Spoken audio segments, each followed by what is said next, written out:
Presenta Sensus. Descubrí la nueva línea de jabones líquidos Sensus y sentí la diferencia. Muy bien, retomamos el móvil entonces con Tania Melgar y el director de Opinión Pública de Opción Consultores, Rafael Porzekansky. Dejábamos planteada la pregunta en el bloque anterior y era si se había estudiado de alguna manera cómo se distribuían esos a favor y en contra, tanto de la perpetua como de pena de muerte, según identificación político-partidaria. Bueno, uno es noticia porque no hay variaciones y otro es noticia porque sí las hay. Es decir, en el caso de cadena perpetua no encontramos grandes diferencias entre los diferentes segmentos poblacionales, sea según su intención de voto, sea según su edad, sea según su nivel socioeconómico u otro tipo de variables ideológicas o sociodemográficas. En el caso del apoyo a la pena de muerte, allí sí hay diferencias importantes, pero quizá pueda sorprender, las diferencias más importantes no se dan por partido político. Es decir,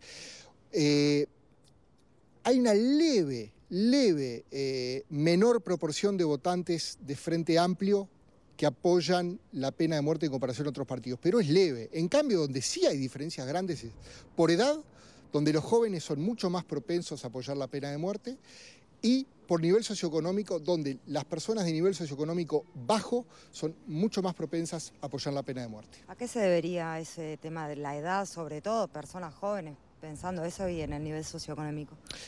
Realmente el campo de las actitudes en torno a la pena de muerte y la cadena perpetua en Uruguay es un campo bastante virgen, desafortunadamente. Falta muchísima investigación de opinión pública en la materia, muchísima, lo repito. Entonces tenemos que tener cautela. Yo puedo dar una tendencia en el caso de nivel socioeconómico. Las personas de nivel socioeconómico bajo se muestran sustantivamente y ya en forma estable mucho más insatisfechas con el sistema judicial, es decir, con la resolución de cuando hay investigación por delitos y se sienten más desprotegidas frente al Estado, es decir, de parte del Estado y frente a la delincuencia. Es decir, por allí puede haber una buena punta para comenzar a entender el tema a nivel socioeconómico bajo. A nivel etario la cuestión es más complicada. Esta tendencia se ve en Brasil. En España se evaluó en el año 2015 el apoyo a la cadena perpetua que fue instalada por el gobierno de Rajoy, y efectivamente los más jóvenes también estaban más a favor de la cadena perpetua que otros sectores etarios. En Estados Unidos la cosa es diferente. En el caso de la pena de muerte, quienes más apoyan la pena de muerte son los sectores medios, 50-55, después baja también entre los jóvenes. Es decir, son todos temas que precisan mayores datos y también la participación de especialistas en la materia, de criminólogos, por ejemplo, ¿no? Victoria, te escuchás, no sé, ¿tenés alguna otra consulta? Sí, ¿se puede saber quién solicitó esta encuesta concreta o fue a motus propio de consultores de Opción? Sí, buena pregunta. Nosotros desarrollamos durante cada trimestre lo que se llama un monitor de opinión pública. Es un monitor contratado por Canal 4, por algunos actores sociales y por algunos actores políticos. Las preguntas de coyuntura usualmente son nuestras, como en este caso. Es decir, las diseñamos nosotros. Por ejemplo, en el próximo monitor nosotros evaluamos, según un análisis de prensa y demás, cuáles son los temas candentes del momento. En el próximo monitor, como decía, seguramente el tema autoconvocados, el tema nepotismo y algún otro tema más va a estar en la agenda de preguntas, simplemente por un tema de impacto ciudadano y periodístico, ¿verdad? Bien. Porzekansky, muchísimas gracias por este rato que nos dedicó. Muchas gracias, Tania. Un placer. Gracias, Victoria. Siguen ustedes. Bien. Las respuestas de Rafael Porzekansky, ¿quieren comentar algo sobre eso, referirse a alguna o seguimos con el debate? Porque a mí a veces me da la sensación que poner sobre la mesa el tema en el caso de la pena de muerte es más entendible, ¿no? Pero cadena perpetua o alguna otra medida que implique ir en esa dirección de ser más duros con la delincuencia, genera sentimientos bien encontrados. O porque no es políticamente correcto, o porque es un tema de convicción. ¿Qué hay detrás de la resistencia a hablar de estos temas? Bueno, resistencia a hablar no hay. Lo que a mí me parece, a mí me genera alarmismo que los jóvenes, sobre todo los jóvenes y la gente de menores ingresos, sea la que más apoya el tema de la pena de muerte, implica de que como sociedad tenemos un problema más serio de lo que pensábamos. La pena de ¿Tendrá muerte, que ver con la sensación de que hay justicia para pobres y otra para ricos? y entre otras cosas parece que sí. Y yo creo que la pena de muerte no ha demostrado en ninguna parte del mundo. Y estoy pensando en 3 países que no tienen nada que ver, ¿no? Que son China, Estados Unidos y Cuba. No sé si hay algunos más. Yo no me acuerdo. Bueno, los países árabes deben tener la mayoría de tener pena de muerte. Estamos hablando de 3 países, es decir, no creo que haya mejorado nada el tema del delito y nada por el estilo, ¿no? Entonces, a mí me alarma y me preocupa, y creo que sí que hay que discutirlo, pero para combatirlo, fundamentalmente. Bueno, hay una buena noticia en el medio, que es que todavía una mayoría de uruguayos está en contra de la pena de muerte. Una mayoría frágil, una mayoría estrecha, escasa, pero mayoría al fin sigue estando en contra de la pena de muerte. Sería interesante tener una secuencia más larga, que sabemos que no la hay. Sería interesante también saber cómo está la cosa en opinión pública en otros países, no lo tenemos ahora presente. Pero rescatemos también la buena noticia. Hay una mayoría de uruguayos que está en contra de la pena de muerte. ¿Y la mayoría a favor de la cadena perpetua es una buena noticia? Yo creo que responde a las circunstancias de los tiempos. Efectivamente, los ciudadanos nos sentimos acosados por el delito, nos sentimos acosados por las complejas circunstancias que motivan el delito. Todo lo que usted quiera se lo puede medir naturalmente desde múltiples puntos de vista, pero queremos más seguridad. Es un reclamo por seguridad. Y apartar de la sociedad por un periodo más prolongado, porque la propuesta que está en la mesa y la propuesta en el derecho comparado es reclusión perpetua revisable. Revisable, ¿no? Exactamente. No deja de ser finalmente lo que supimos tener desde el Código Penal del 34 en este país, los 30 más 15. 30 años de prisión más 15 años de medidas eliminativas que el juez imponía en virtud de la peligrosidad del delincuente. Pero no estamos lejos de eso. Bien, pero una perpetua revisable no es compatible con los institutos liberatorios, evidentemente, si no, no sería perpetua. Claramente no. Y ahí es donde está la gran diferencia con la 30 más 15. Ahora, sería clave repetir la encuesta, ¿no? Porque estamos hablando de un contexto, que Rafael lo decía allí al comienzo de la nota, muy complicado, que fue el caso de las 2 niñas, ¿no? Y entonces me parece que si a uno le preguntan si quiere endurecer las penas contra la rapiña... ¿Después del Kiki el resultado sería muy diferente? No sé, pero me parece que el valor estadístico tiene que también estar dado por un contexto, porque si a mí me acaban de robar la cartera y me vienen a preguntar si quiero que las rapiñas tengan mayor pena, seguramente voy a responder que sí. ¿Sabes lo que pasa? Que a todos nos roban la cartera todo el tiempo. Claro, pero estamos hablando de casos... todo el tiempo, y hay brisas todo el tiempo. Está ocurriendo todo el tiempo. Estamos hablando de casos muy particulares que sensibilizaron de una manera especial a la población. Entonces ya es una circunstancia permanente. Está muy bien, pero no es lo mismo... que cambie sustancialmente la encuesta si la preguntan mañana, porque va a haber otros muertos en el camino. Porque hay 200 homicidas sueltos con requisitoria pedida que no han sido capturados. Todos sabemos que el impacto social que genera el crimen de 2 niñas no es el mismo del que pueden generar otros tipos de crímenes. La pobre cajera del súper, la lapicero de la pasión. Lo que digo es que esto es permanente. Es un estado de... A mí me gustaría saber... ¿Tenés puesto? Señores, por favor. Eso es alarmismo. Señores, pero Alejandro, las cifras de muertos, de presos, de rapiñas, de homicidios. Mansi, por favor, acá tratamos de que cada uno hable a su vez, si no nos escuchamos. Antes de recibir a nuestro invitado, de verdad que estoy muy ilusionado con la visita, porque además vamos a tener minutos para hablar. Pero por ética y por honestidad, antes que hable nuestro invitado, yo quiero decir que desde la línea histórica, ya no de Uruguay, si yo pienso en la humanidad, yo tengo la sensación que la sugerencia de reinstalar medidas tan duras como la pena de muerte, casi la mitad de nuestra población no lo descarta, o propuestas específicas de reinstalar la cadena perpetua en Uruguay, yo lo vivo como una especie de resignación del proceso civilizatorio que tiene la humanidad.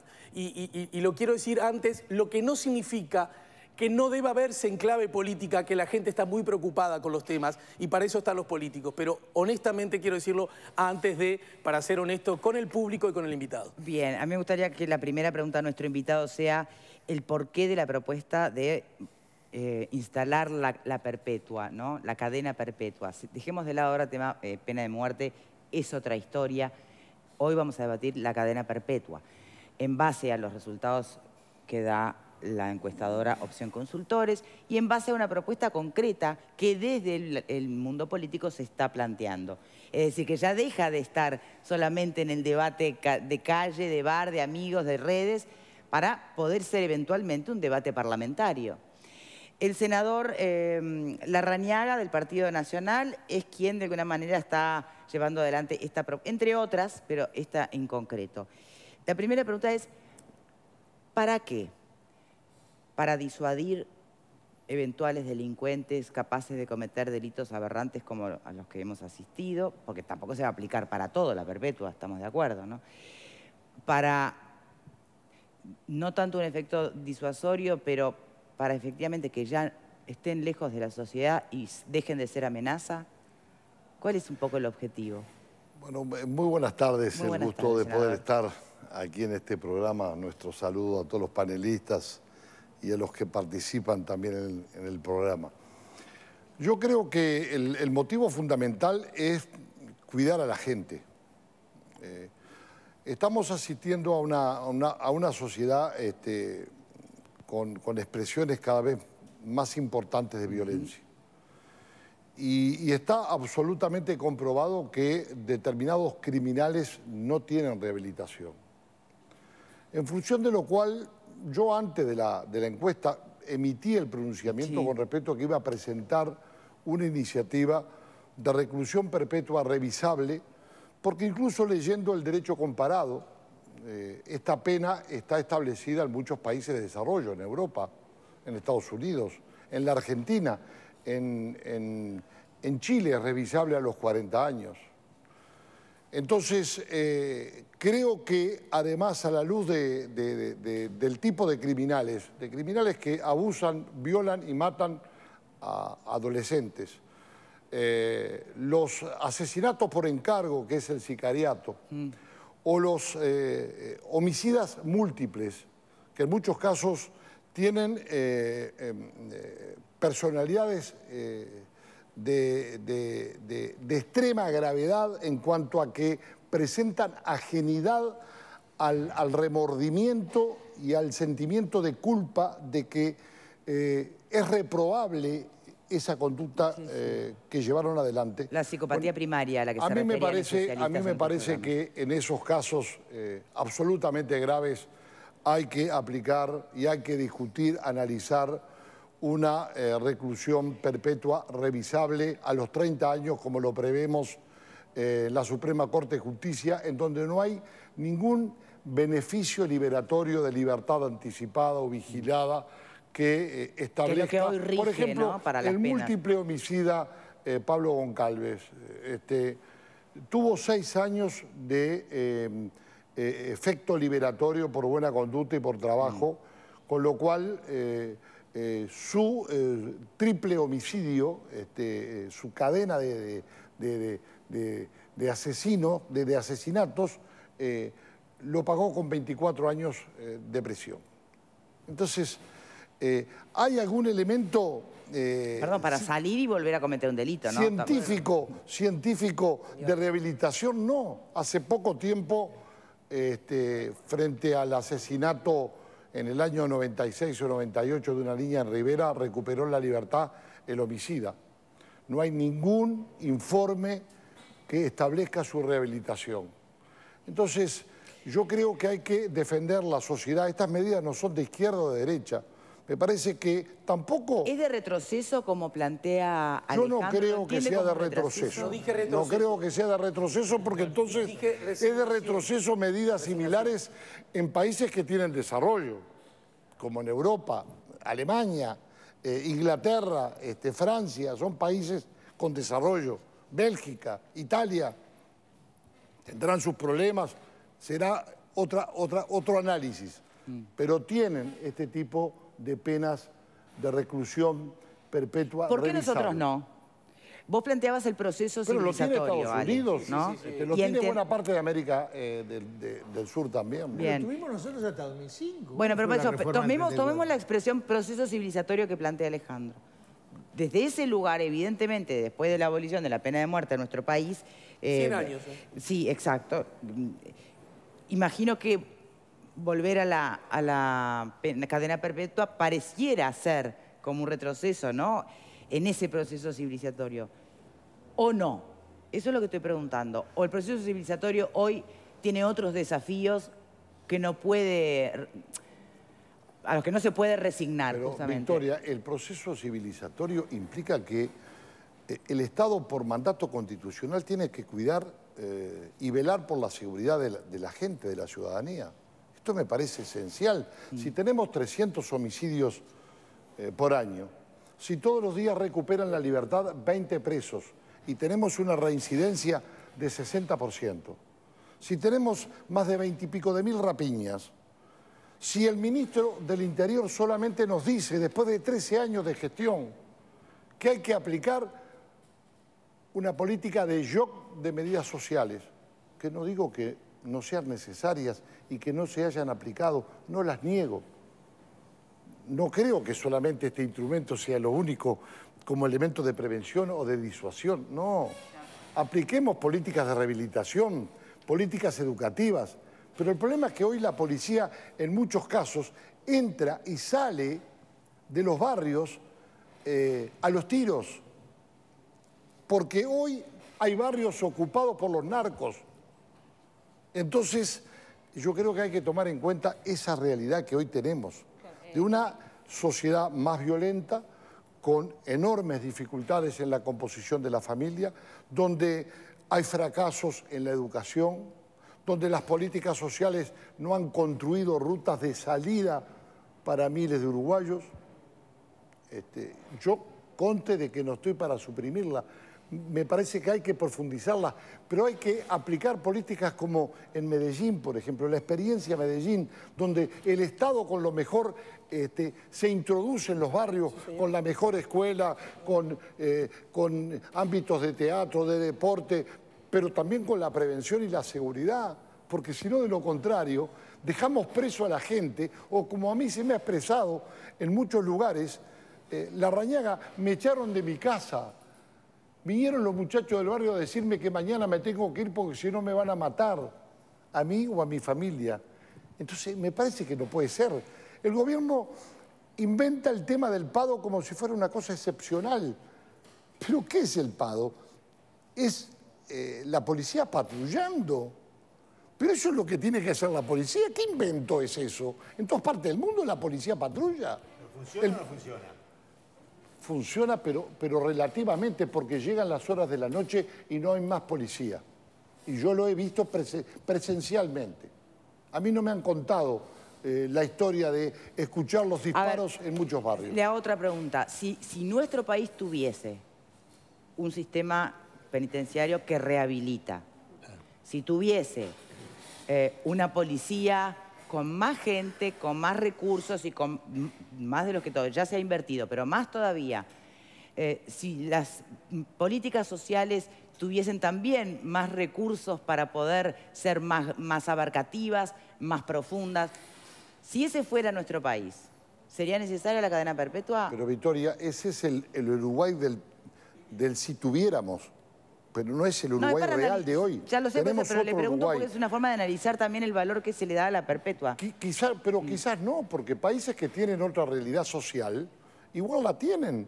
Porque el problema es que el iter criminis y la propia realidad de muchos criminales demuestran que no son recuperables. Pero usted la plantearía solamente para una persona que sea diagnosticada con psicopatía primaria, capaz de justamente... Yo la estoy previendo porque esas son las que se definen, cuando son capaces de matar y demás, como irrecuperables. ¿Solo para quienes se han diagnosticado con eso? ¿O también para, no sé, quien no caiga en esa definición y sea simplemente una persona, un energúmeno? ¿Qué hacemos con él? ¿Con él también? El proyecto de ley está previsto... puntualmente cuáles son los casos. A ver, ¿cuáles serían? Abuso, violación y posterior homicidio de adolescentes, sicariato, que es la muerte por encargo, y homicidas múltiples, es decir, aquellos que han cometido más de 2 homicidios. Correcto. Entonces, frente a esa gente que ya está demostrando una personalidad tipo el último sujeto que se autoeliminó, bueno, esas personas no son recuperables. Entonces la sociedad tiene que reaccionar. Y miren que yo no estoy eligiendo un camino de comodidad, porque se me aplican motes, se me critica. Bueno, pero tiene a la mayoría de la opinión pública a favor de la perpetua, ¿no? Pero Victoria, un político con experiencia, con años en el ejercicio de la actividad política, con toda franqueza, se lo digo, con absoluta franqueza, todos los que me conocen saben perfectamente bien de que soy un referente político que no me guío o no actúo en función de las encuestas. A mí me parece que esto está bien. Yo estoy en soledad con respecto a utilizar militares en el ejercicio de funciones de policía. Pero sin embargo me parece que como los carabineros en Chile o la Guardia Nacional en España funcionan. La Guardia Costera del Uruguay son 1000 kilómetros de guardia costera. La policía en la franja costera la aplica la prefectura, no el Ministerio del Interior, o la policía aeroportuaria, o la custodia del perímetro de nuestras cárceles. O lo que pasó en el Tornado de Dolores, ¿quién cumplió las funciones de policía inmediatamente durante unas cuantas horas? Para evitar los saqueos. Entonces, yo creo que si hay preparación, autorización legal, es perfectamente compatible que se pueda ayudar al Ministerio del Interior en Bien, funciones... pero separemos los temas, si le parece, porque lo que son dos temas, pero tienen conexión. Sí, pero después vamos a ir con las valoraciones políticas de todas esas propuestas y otras. Pero para seguir un poco en el concepto de la perpetua, yo no sé si te pronunciaste, ¿apoyás, no apoyás? Yo lo que creo es lo siguiente, me parece que es un tema debatible, comparto la preocupación de la base de la preocupación de la que parte el senador, pero me planteo cuánta efectividad podemos llegar a lograr en cuanto a la incidencia total de los delitos con esta propuesta.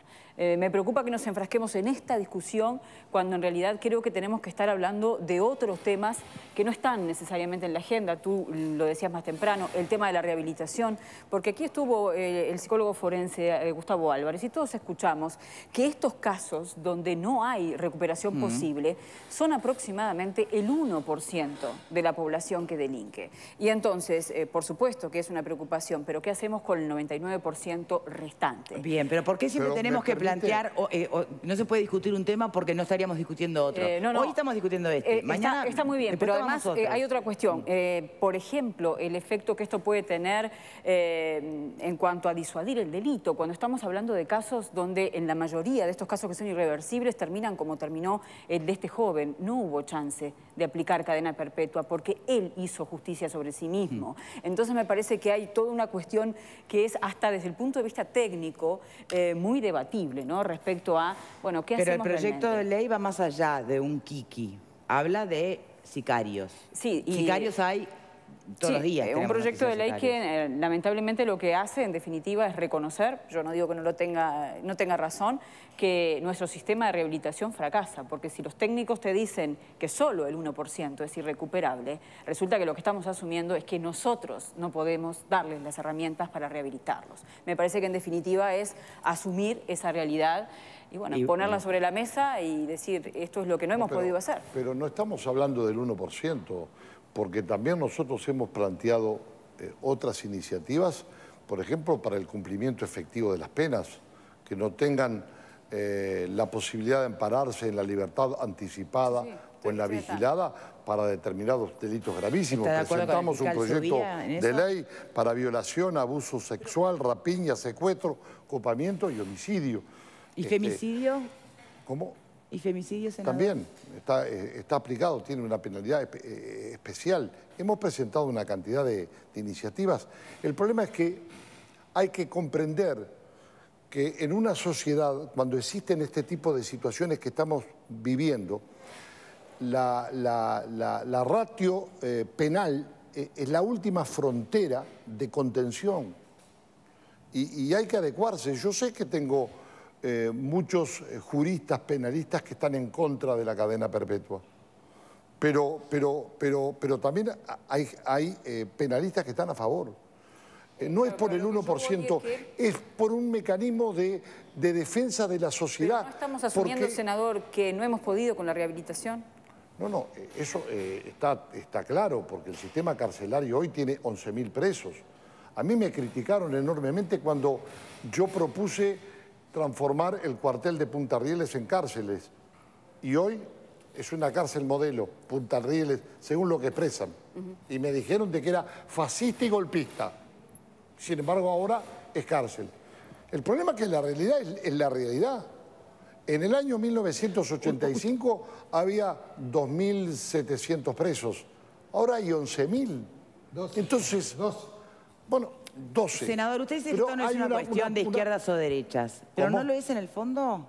Usted plantea que la observación de la realidad y el planteo de la perpetua no debería ser una cuestión de izquierdas o derechas. ¿No lo es? Pero la cadena perpetua en el gobierno socialista de Bachelet ¿era de derecha o era de izquierda? ¿O en la Cuba que está prevista, que ni siquiera lo puse como ejemplo, pero está prevista la cadena perpetua? ¿O en Rusia? O Mitterrand, el socialismo europeo que impuso la cadena perpetua. Yo me parece que encasillar a quien impulsa una propuesta en izquierda o en derecha, me parece que es olvidarse de la función vital que tenemos, que es cuidar a la gente, es darle paz a la sociedad. Bien, Victoria, Ale. a mí me Esto parece, es central. Yo tenía mucha ilusión en escuchar a Jorge porque, y la ilusión se cumple. Porque a mí me parece que lo que... Yo escuchándote recién, senador, cuando decías los problemas que vive Uruguay desde la perspectiva de la seguridad, y yo creo que hiciste una perfecta síntesis en dos asuntos que todo el mundo sabe que son inevitables para solucionar los problemas vinculados a la inseguridad. Una, la acción del Estado y en particular de la policía para prevenir cuando sea necesario y para reprimir cuando no se pudo con la primera etapa. Y la otra, en conjunto, de fuertes, buenas, intensas políticas sociales. Hablaste incluso el ejemplo de una ciudad de Colombia. Ahora, justamente para atacar ese asunto, esto que vos explicaste con prístina claridad, no se necesita de la cadena perpetua, desde mi perspectiva respetuosa. Justamente ahí yo creo que está el nudo. Por eso yo decía que están vinculados tu vieja propuesta de llamar a militares a que colaboren. Porque lo que evidencia esto es un problema que nos rompe los ojos. ¿Por qué nos seduce la idea de la cadena perpetua? Porque es rápido y porque ya. las penas no se cumplen y porque el mandato constitucional de la rehabilitación, de la reeducación, no se cumple. Entonces es ahí donde tenemos que atacar, no a la cadena perpetua. Lo digo con claridad y con respeto. Pero a ver, ese espacio donde atacar no se viene intentando desde hace 4, años. 5 o 10 años. En serio. No incurramos en falsas oposiciones, que es lo que usted estaba reclamando hace un rato. Cuando quieran hablamos de eso, pero ahora estamos hablando de otra cosa. Por supuesto que hay que atacar. No, pero por supuesto que hay que atacar la educación, la salud, ¿no? Y también este problema urgente que nos agobia hoy en día. Y me voy a tirar un tiro en el pie. Yo soy invitado acá, usted es la dueña de casa. Pero usted hace un ratito en una intervención dijo que si Uruguay tuviera esto, y si tuviéramos esto, y si tuviéramos educación, si tuviéramos... ¿Sabe una cosa? Tenemos todo eso. Tenemos todo eso. Tenemos 35.000 efectivos en el Ministerio del Interior. Tenemos 1.000 millones de dólares por año de presupuesto en el Ministerio del Interior. Tenemos educación extendida, universalizada. Tenemos políticas sociales que salen en general. Las tenemos todas, tenemos todo. Tenemos todo mal hecho. Tenemos todo mal gestionado. Tenemos todo mal conducido. Sí, no nos victimicemos. Tenemos todo, estamos todo el día, el gobierno nos está mostrando cómo mejoramos en los índices universales, cómo ranqueamos aquí y allá. Tenemos todo, lo tenemos mal. Tenemos una educación universal que está mal, tenemos una universidad que está mal, tenemos políticas sociales cuantiosas que están mal, tenemos políticas carcelarias que están mal y tenemos un Ministerio del Interior que está peor que todo. Que hace 8 años que hay una pareja ministerial ahí y que lo único que hace es incrementarse el delito acá, acá y acá. No es verdad, Alfredo, que estemos igual que en el 2005. Cada año es peor. Cada año hay más homicidios, más rapiñas, más hurtos, más presos, menos rehabilitados. Estamos mal. ¿Pero porque nos faltan recursos? No, porque los estamos administrando mal. Acá el problema es el gobierno. Vamos, aquí hay un fantástico problema político, que es que hace 15 años, van a ser 15 años, que está administrando el Frente Amplio y lo está haciendo mal. Las políticas públicas están mal diseñadas y peor ejecutadas. Hay nepotismo, hay corrupción, hay mal gasto de los dineros públicos, estamos prendiendo fuego. Vuelvo a lo mismo, Mansi, estamos debatiendo cadena perpetua. También, no son excluyentes. Estamos debatiendo cadena perpetua. Hablando de esto y está atacado bien el problema, bien identificado y bien atacado el problema. Mansi dijo, hablemos del tema de hoy y terminó diciendo saquemos el gobierno. Bien, a ver, Alfredo. La pena perpetua, pero estos días me llegó un recorte de diario del año 80 y pico, donde dice, tocamos fondo en el tema seguridad. Y era el presidente Sanguinetti, tu líder, en el año 80 y pico, siendo presidente, decía, tocamos fondo en el tema seguridad. No inventes cosas como que fueran producto de la izquierda. Tenemos un problema real en la sociedad que se ha agudizado. Ver, cadena Alfredo, perpetua. Alfredo, no estoy yo creo, nada. perdón. Sí, pero me estás inventando porque está todo mal de que no sea malo. No me hagas proselitismo barato. Los índices no me hagas proselitismo barato. Vamos a atacar a él, que eres el enemigo. No, Alfredo, 85 a 2017 solo aumentó el delito. Pará. Esos son datos, pará. no es opinión. No se peleen, no se peleen. Pará. El tema, me parece, de la cadena perpetua, yo creo, coincido en una cosa, hay gente que no es rehabilitable. A mí me parece que incluso el 1% lo explicó el otro día Gustavo Álvarez, los psicópatas primarios, ¿no? Sí, exacto. Bueno, que es un porcentaje chico que son rehabilitables. Yo no sé si Goncalves, en este caso, era esos casos rehabilitables o no. Había tenido dos informes en su momento cuando fue apresado, diferentes. Uno decía que era psicópata y por ende no iba a ser recuperable, y el otro sostenía que no. Se basaron en... Es que además, ¿qué haces hoy con una persona que es diagnosticada? Yo creo que hay gente... Igual lo tenés que soltar porque no tenés perpetua. Bueno, yo creo que hay gente, y en este caso coincido, me parece que si es irrecuperable, estudiado seriamente el caso, ¿no? Es decir, la tenés que mantener al margen de la sociedad porque si no va a volver a delinquir. Alfredo, ¿me permitís? Sí. Pero además, no se viola la Constitución de la República porque al ser revisable a los 30 años ante la Suprema Corte de Justicia con todas las garantías como prevé el proyecto de ley que yo presenté, se le dan garantías también. Ahora, el tema, no podemos medir la tranquilidad pública y la seguridad de nuestra gente por si es el 1% del total de los delitos o es el 14 o el 25%, porque una vida importa, una sola importa. No, sin duda. Entonces, fíjense lo duro que es para la familia de la muchacha del supermercado comprobar que al asesino de esa muchacha lo apresaron lamentablemente 3 días tardes. Claro, pero si lo hubieran apresado antes, no hubiera sucedido ese asesinato. En ese caso, según su proyecto de ley, no se le hubiese tipificado la cadena perpetua a esa persona, porque lo que él tenía antes... Pero lo que él tenía antes era antecedentes por receptación con había asesinado a su pareja. Bueno, pero era un asesinato. No, 2 asesinatos. Bueno, pero el otro no estaba comprobado. Bueno, pero fue aceptado por su propia madre, que fue el asesino. Claro, pero el propio fiscal del caso dice que no había elementos... de sus hijos. Sí, su pareja. Pero eso no era... Si hubiera estado y lo hubieran apresado y no se hubiera autoeliminado, entraba dentro de esta ley. ¿Me permiten ir a tribuna? ¿Qué opinan por aquí, muchachos? Fede. Sí, varias cosas. Ayer estuvimos discutiendo el tema de las encuestas y cómo las encuestas ponían sobre la mesa, marcaban la agenda de opinión. Nosotros decíamos, las encuestas lo que reflejan es lo que opina la gente en ese momento y producto de determinadas circunstancias.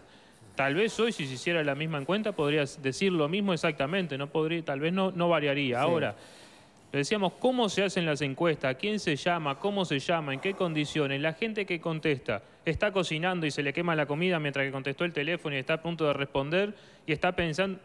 Y tal vez si le preguntaran, ¿pero usted está de acuerdo con la cadena perpetua, revisable, o con la pena de muerte, si le roban el celular de adentro del auto que lo dejó abierto? Y tal vez la mayoría diga que sí. No es en estos casos específicos. O sea, ¿cómo se hace la encuesta? ¿Qué números da? Y lo que decíamos ayer todos, creo que coincidíamos, ¿cómo se interpreta ese número? Y se lo transpola a una realidad que tal vez cada uno de nosotros tomamos distinta, es cómo se responde. ¿Estarías en contra de la perpetua? El problema es que hoy, con lo que existe, una persona de 18 años que ya a los 18 años cometió los delitos que se plantean, sale a los 63. Está la discusión. No, puede computar años por estudio, puede computar años por trabajo. Entonces, lo que estamos diciendo es lo mismo que está en el proyecto, que es revisable, que si una persona fue condenada a 30 más 15, 45 años, si estudia, si trabaja, si demuestra que quiere rehabilitarse, bueno, sí, entonces vamos a revisar y sí, mirá, esta persona. Entonces lo que se está diciendo es exactamente lo mismo. ¿Cuándo saldría? ¿A los 70, a los 80, a los 90, después de vivir 45, 40, 35 años en la cárcel? ¿Y cuándo sale? Supongamos que se le hizo todo un chequeo médico, psicológico, y dice, sí, esta persona, ¿dónde sale a trabajar? Porque cuando se habla, y todos condenamos lo que hizo Goncalves, y la justicia, no el gobierno, la justicia entiende que pagó la condena por la cual fue procesado, ¿dónde consigue trabajo? Porque los delitos que cometió Goncalves en Paraguay son totalmente distintos a los por los cuales fue procesado. Ahora, es también, y así igual, en miles de casos, y podríamos decir los 12.000 presos que hay hoy, cuando salgan, ¿en qué lugar van a trabajar? ¿Cómo se van a reinsertar en la sociedad? Las empresas, y acá ha sido defendido por algunos panelistas, que casualmente hoy no están, ahora, el tema del derecho que las empresas tienen la libertad de contratar a quien quiera. Ahora, esa gente que tiene poco más que un certificado de que sí, yo ya cumplí ¿cómo condena, encuentran vida otra vez una vez que salen? Ahora, ¿cómo hago para que mi universo no sea volver a delinquir porque no consigo trabajo? Porque las empresas tienen la libertad de contratar a quien quiera cuando quiera. Esa pregunta, ¿ha lugar en este debate? ¿Me lo puede contestar después de la pausa? Ya venimos, ya venimos.